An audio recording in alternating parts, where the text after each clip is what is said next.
So, about 10 years ago in China, there were around 50 road running marathon type events a year and about 65 trail running events. Today, there are about 750 road running events annually and over 500 trail events. It's no wonder Chinese running shoes are becoming so good. And in fact, during the 2 years leading up to the pandemic, I spent about 9 months in China. I was commissioned to write this book, a book all about how Western businesses can do better business in China. And during my time researching that book, as I interviewed hundreds of business owners and people on the street and university students and university lecturers and the odd billionaire or two, I learnt a lot about how Chinese businesses work, what it is that drives them and motivates them to succeed. Very generally, Chinese businesses work in unison with their government for the benefit of the people. A Chinese company's success comes from the success of its people. Anyway,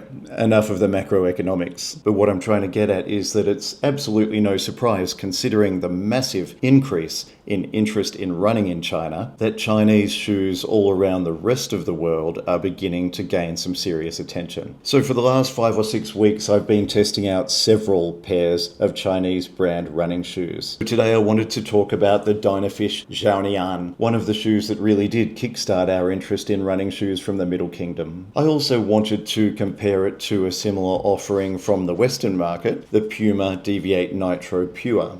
Let's chat.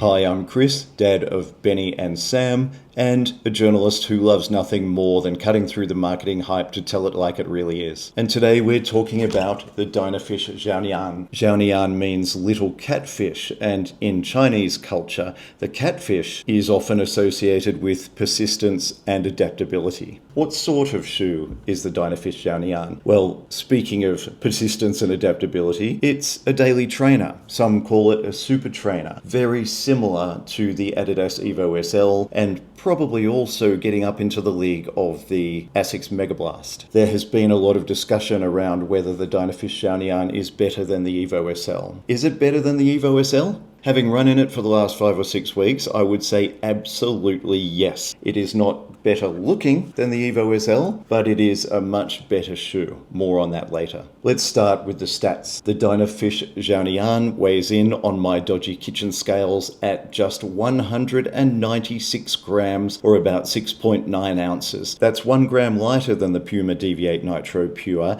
and in a shoe that is half a size bigger. I actually went half a size up to US 10 because I was a little bit unsure about sizing, and with my slightly broad foot I wanted to play it safe rather than receive a shoe from China which I then had to send back. This size, US 10, which is half a size up for me, fits really nicely. It fits very well. I'm glad I went half a size up. But I would also say that if you have narrow feet, or even if you have fairly normal width feet, if you don't usually have problems with shoe widths, then probably true to size would serve you well in the Dynafish Xiaonian. But as always, please check those returns policies. Drop is 7mm, 41mm at the back to 34mm at the front. Moving to the upper, it's a fairly stiff, scratchy, very much non-stretch upper. It's kind of old school racing shoe. It's very comfortable, it has a very good lockdown, but it has absolutely no stretch at all. In that way, it is not as luxurious and comfortable as the softer and slightly stretchier and just better built upper of the Puma Deviate Nitro Pure. The laces, just like in the Evo SL, are very cheap and very nasty. Here's a picture of my wife's Evo SL laces after just 95 kilometers. The good thing about the laces in the Xiaonian is the fact that they're a good length. They're long enough to do a runner's knot quite comfortably. The tongue itself is a little bit stretchy, it's padded, and it is gusseted on both sides, so it behaves very nicely when you're putting it on and when you're running. And the soft and lightly padded heel cup is not enormously structured, but the padding is just right, and you simply don't notice it when you're running, so that's kind of what you want in a heel cup, right? Moving to the outsole, it certainly doesn't look like anything special, but I can confirm after 5 or 6 weeks of running in it constantly in mostly very wet weather, it performs incredibly well. I didn't have a single slip in these shoes, and that's once again mostly running in extremely wet and very, very cold conditions. It's actually a very Chinese sort of a design when I think of Chinese businesses. It doesn't want to stand out in the crowd. It doesn't want to look like a high performer, but it absolutely is. Then we get to the full-length, non-plated TPEE midsole. Now, TPEE simply means thermoplastic polyester elastomer. Try saying that 10 times. Which is a class of foam or plastic that has been designed to combine the elasticity or the bounciness of rubber with the strength of a thermoplastic, and it provides an astounding running experience, particularly after the first few runs. For the first 1 or 2 runs, I was surprised by the firmness of the foam, but after that, once it softens up a tiny bit, it becomes energetic and bouncy, and it just gives you so much back. You can think of this midsole as having the liveliness and the bounciness of the midsole of the Evo SL, but without any of those stability issues that the Evo SL has become known for. It really is a fantastic running experience. When you're running slowly, it's a perfectly comfortable shoe. But when you start picking up the pace, when you start putting a bit more power and weight down through this midsole, the foam just keeps on giving back. It is a wonderful shoe for fast run training. This morning, when Benny's football match was called off, he and I decided to go for a park run. I had no intention whatsoever of doing a fast time, but I ended up doing my local park run PB in these shoes because the faster I went, the better they felt, and the more it felt that they gave back to me. Once I reached what for me was an unnaturally fast pace in these shoes, I just felt completely comfortable staying at that pace for the entire event. So I came back from that park run a very happy lad, and that does tend to be the way I feel after a run in the Dynafish Xiaonians. And by the way, if you do appreciate honest, real shoe reviews by a little channel that pays for all their own shoes, please do tap like and subscribe. It really does help. Thank you. So, pace.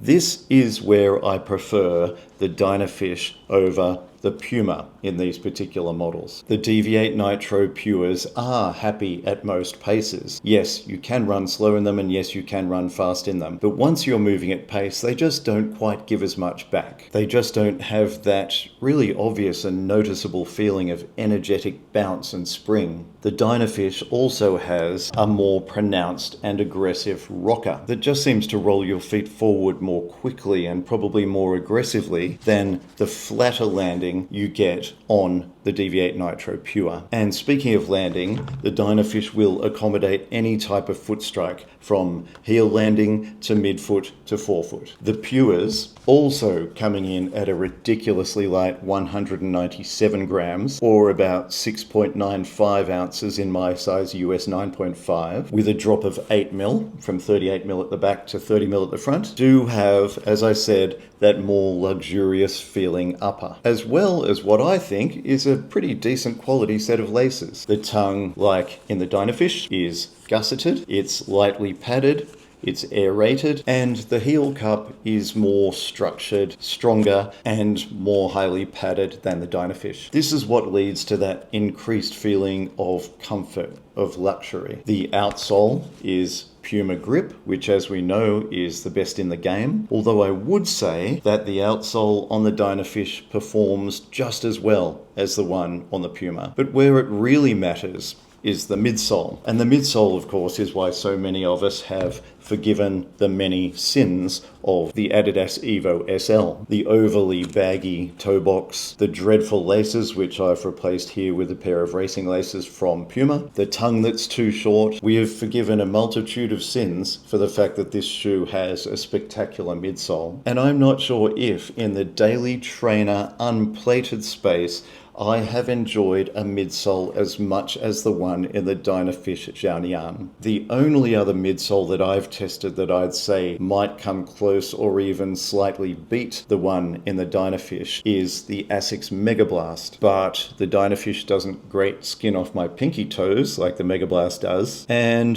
the Dynafish costs exactly half as much as the Mega Blast. More on that in a minute. So how does the Dynafish Xiaonian compare to shoes that we are more familiar with? Well, first of all, as I said, it is a better shoe and a better running experience than the Adidas Evo SL. Then, compared to the Puma Deviate Nitro Pure, the Dynafish is not as high quality in terms of build and particularly in terms of the upper. So I would argue that the Puma is the better quality shoe, but the Dynafish is not far behind in terms of quality and is also a far superior running experience. And best of all, the Dynafish Xiaonian cost me, including shipping from China, 188 Australian dollars. That compares to 240 Australian dollars recommended retail price for the Pure and $240 recommended retail price for the Evo SL. And here's where Chinese running shoes really are going to burst the bubbles of Western running brands over the next 2 or 3 years. And actually, I would argue that the lower prices of the Deviate Nitro Pure and the Evo SL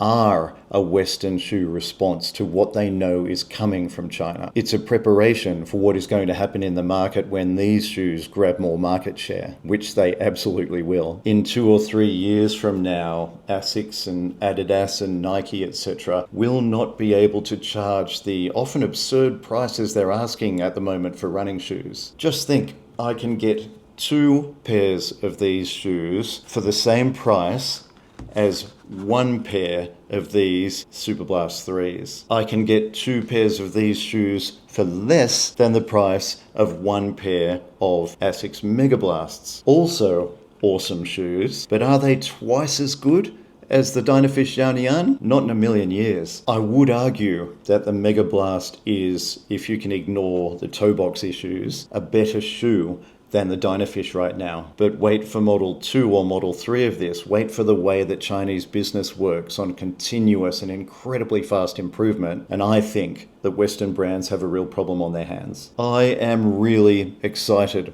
about the new shoes entering the market, whether they are from Western brands or whether they are from Eastern brands. I think more competition and better prices are good for everybody. And I've got lots more reviews coming from the East and from the West, so please be sure to like and subscribe so you don't miss out. Do you have anything you'd like to know about shoes or brands from the Middle Kingdom? Please let me know down in the comments below. And I will see you next time. Until then, run well. See you next week.